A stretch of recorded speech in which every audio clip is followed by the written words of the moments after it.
है कि हमारी ये प्रॉब्लम है, ये ग्लोबली ये प्रॉब्लम है। जो भी कंट्री है वहाँ पे चिल्ड्रन डिसेबिलिटीज है जिनको ये डिफिकल्टीज है। लेकिन हमारा मकसद ये होना चाहिए कि एज ए स्टाफ मेंबर हम कुछ ऐसे काम करें जिनसे इनकी डिसेबिलिटी मिनिमाइज हो जाए। या मान लीजिए मैं आपको मिसाल होगा कि आप ये कोशिश करें मेरी फिजियोथेरेपी हो बाकी चीज़ें हो, लेकिन एज ए नॉर्मल पर्सन जिसे हम नॉन डिसेबल पर्सन जैसे होता चलता है या खुद आप जैसे करते हैं उस लाइन में कभी नहीं बढ़ूंगा क्योंकि मेरे पास आगे नहीं है। इसी तरीके से मूविंग जहाँ है उड़ता है, अगर हम 100% इनको देंगे कि हर दिन एक ही घंटे की एक्सरसाइज करेंगे, दिन में 4 बार करेंगे, तो ऐसा भी नहीं है कि ये परफेक्ट बन जाएगा। परफेक्शनिज्म कहीं पे नहीं है, लेकिन डिसेबिलिटी इनकी कैसे मिनिमाइज हो जाए, ये अपना वॉशरूम खुद कैसे इस्तेमाल कर सके, ये खुद अपना खाना कैसे खा सके, ये ड्रेस अनड्रेस कैसे कर सके, ये डिग्निटी वॉशरूम में डिग्निटी अपनी कैसे मेंटेन करे, पर्सनल हाइजीन कैसे मेंटेन करे। अगर हम इन 4-5 एरियाज पे ध्यान देंगे तो वो बहुत इम्पोर्टेंट है। इसी तरीके से आने वाले दिनों में लगभग अप्रैल 2026 जो आ रहा है सेंसस होने जा रहा है। और सेंसस में आपको पता है कि सेंसस क्यों होता है?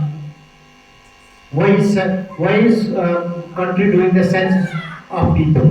सेंसस सिर्फ डिसेबल का नहीं होता है, तमाम बच्चे, बुजुर्ग, बूढ़े, नौजवान, हर किसी एज का सेंसस होता है। सेंसस पूरी पॉपुलेशन का होता है, लेकिन एज ग्रुप अलग अलग दिया जाता है। आप बता सकते हैं क्यों?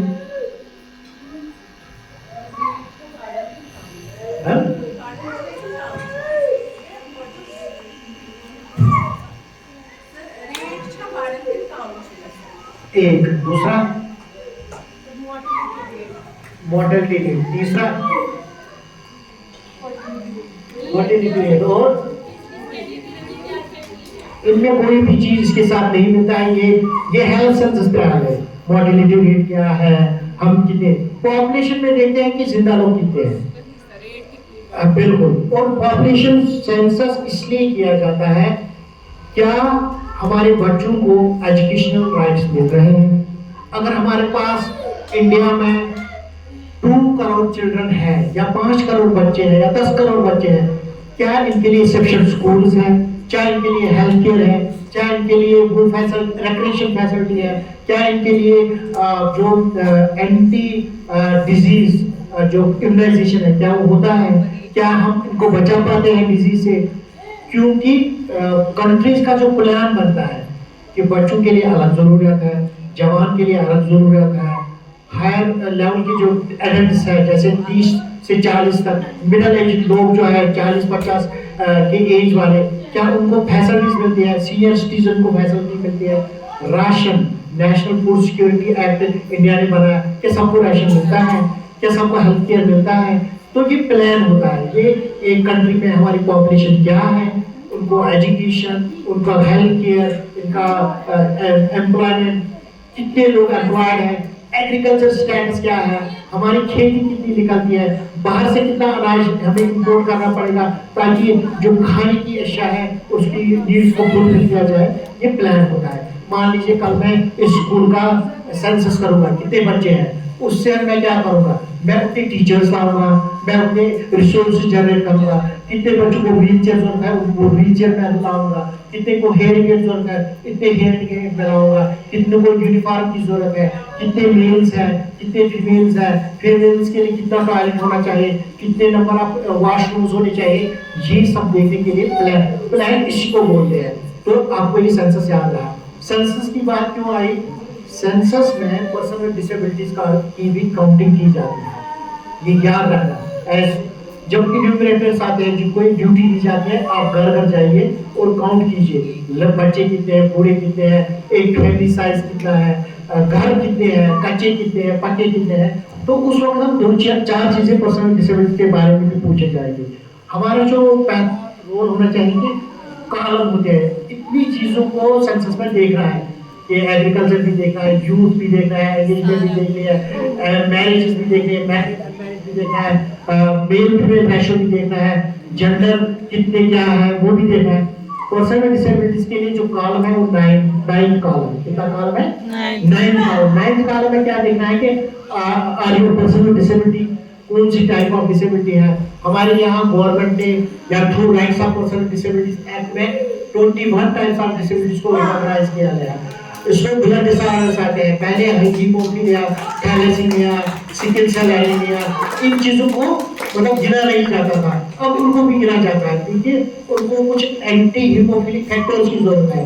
जो थैलेसीमिया पेशेंट्स होते हैं उनको खून की सेल्स कम होते हैं, उनको खून देना पड़ता है, तो वो भी इसमें गिने जाते हैं। तो हमें हर किसी डिसेबल पर्सन को जो भी हमारे लोकलिटी में उनको बोल रहे हैं कि अब सेंसस आने वाला है, जितना हमारा अच्छा नंबर सरफेस हो जाएगा सेंसस में, अच्छी बन जाएगी। एजुकेशन एक्सेसिबिलिटी हमें गिना जाएगा, वरना मैंने कोर्ट का ये सुना है कि एक बार हम एक केस लड़ रहे थे डिसेबिलिटी का, वहाँ मुझे एक जो इस वक्त जो एज ए जज रिटायर हुआ, उस वकील ने मुझे बताया आप कितनी की पॉपुलेशन हो के लिए हम जो आप बोल रहे हैं अभी, तो फिर जो जज उस वक्त था उसने बताया कि नहीं, जो जाने के बाद कहीं ये आज की बात जब कह रहा है 10 साल बाद इसका रिजल्ट आ जाएगा। तो जब हम पॉलिसी किसी जगह पॉलिसी अच्छी क्रिएट करेंगे तो हमारा जो फ्यूचर प्लान होगा एक्सेसिबिलिटी के बारे में, हमारा हर कोई ऑफिस एक्सेसिबल होगा। जिस तरह हमने स्कूल में रैंप सिस्टम बनाया, लिफ्ट बनाया है, या लिफ्ट के लिए जगह रखी है, लिफ्ट मिल जाएगा। उसके बाद टैक्टाइल पाथ्स बने हैं, तो कोई भी किसी पर डिपेंड नहीं रहेगा कि आप इसको कौन ले आएगा। कल मैं एक जगह दावत पे गया तो 10 लोगों को मुझे मदद करनी पड़ी। अगर हमारे घरों में भी रैंप होती तो मुश्किल से एक बंदे को मुझे वहाँ पकड़ना पड़ता।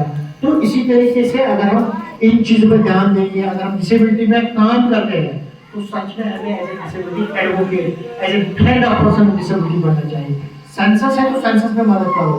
कल एक्सेसिबल इलेक्शन है, लोगों को इलेक्शन बूथ तक ले जाओ, तभी जाके हमारी बात बन जाएगी। एक्सेसिबल रिक्रिएशन, अगर आपके घर के बाहर कोई सोशल इवेंट होता है किसी पार्क में, वहाँ पे गेट ऊंचा नीचा है, तो वहाँ जाके म्युनिसिपल कमेटी को बताएं कि ये गेट एक्सेसिबल बनाओ।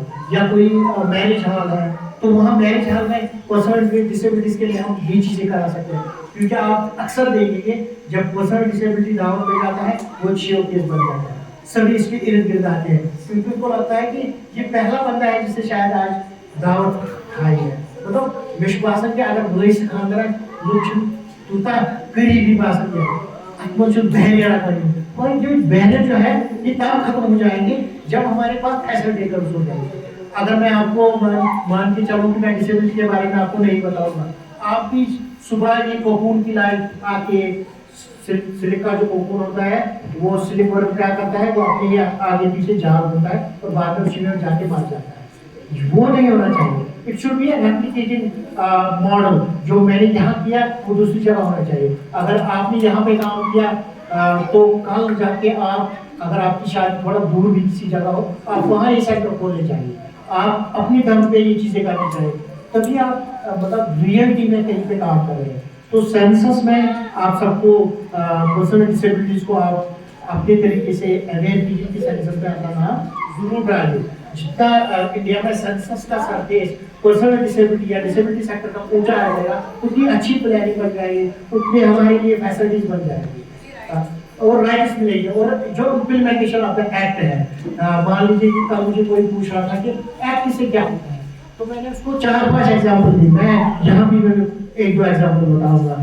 जो हमारी टीचर है फिजा, उसका चचेरा भाई जो है वो सीनियर सेरेब्रल पाल्सी का बंदा था, उसको गवर्नमेंट ने एज ए रहबर टैलेंट अपॉइंट किया, और जो लड़का उसको साथ जाता था स्कूल, उसे हाई कोर्ट में केस किया।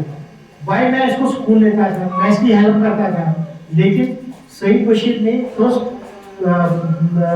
डिवीजन में बीएससी कंप्लीट किया, और उस बंदे ने उससे ऑलमोस्ट 100 मार्क्स के काम किए। लेकिन जहाँ पे कोर्ट ने आर्डर किया कि नहीं ये ठीक बोल रहा है, डिसेबल बंदे को हटाओ और उस बंदे को उसकी जगह रहबर तालीम बनाओ। उसका बाद मेरे पास आया और हमने सुप्रीम कोर्ट में केस दायर किया। सुप्रीम कोर्ट में जब केस सुना गया तो वहाँ चीफ जस्टिस ने बताया सईद बशीर को आप पढ़ा सकते हो? बोला हाँ पढ़ा सकता हूँ। कोई रिपोर्ट है जब उसका रिपोर्ट देखा गया जो अकॉर्डिंग टू जहाँ की जम्मू कश्मीर हाई कोर्ट ने पहले बोला था चीफ एजुकेशन अफसर को कि आप ये रिपोर्ट दो, और उस रिपोर्ट में लिखा गया था कि सईद बशीर बहुत सारे टीचर्स के कंपैरिजन में बहुत अच्छे ड्रेस में होता है, वो बहुत ही हंसमुख होता है और उसके क्लास में बच्चे बहुत सारे एटेंटिव होते हैं, जबकि हमने देखा कि दूसरी क्लासों में इतने एटेंटिव बच्चे नहीं थे। सईद बशीर का जो रिजल्ट था साइंस में वो 98% था, जबकि उर्दू में दूसरे टीचर का रिजल्ट जो था वो 60% था, 8 और 9 था। और कोर्ट ने लगाया, बोला कि आप एक रिसोर्स को बाहर कर रहे हो और नामकार को अंदर ला रहे हो, तो आप ही क्या कर रहे हो। एंड ही वाज रीअपॉइंटेड, उसको 3 साल की जितनी भी सैलरी थी रेगुलर तालीम में तब 5000 सैलरी थी वापस दी गई। और वो ये it was because of the law, अगर लॉ नहीं होता वो बंदा कभी भी मतलब उस चीज को, अब लॉ को हमें कितनी कदर करनी है, हमें पर्सनल डिसेबिलिटीज एक्ट को कितना मतलब इम्प्लीमेंटेशन के लिए कितना काम करना है। इंशाल्लाह हम उस पर अलग से बात करेंगे, लेकिन यहाँ मैं बोलना चाहूँगा कि आपके जो लगभग 70% बच्चे हैं उनके लिए जो एक्ट है वो है नेशनल ट्रस्ट, वो अलग एक्ट है जिसमें 4 डिसेबिलिटीज को केयर किया जाता है।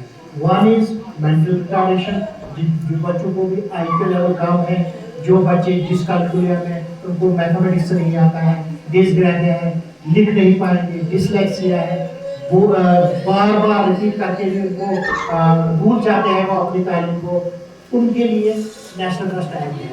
दूसरा है ये मल्टीपल डिसेबिलिटी, जिनको मान लीजिए एमआरपी है और इनकी ऑर्थोपेडिक डिसेबिलिटी भी है, या सुनने बोलने की डिसेबिलिटी है, देखने की भी डिसेबिलिटी है।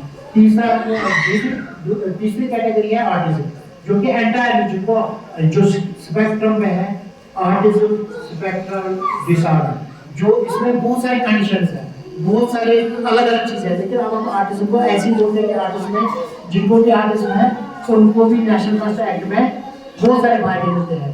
तो चौथा है सेरेब्रल पाल्सी, जो बच्चे आप देख रहे हैं, ये भी वैसे मिक्स्ड टाइप ऑफ डिसेबिलिटी में आते हैं, लेकिन इनके लिए जो एक्ट है, एक्ट का मैं फायदा बताऊंगा।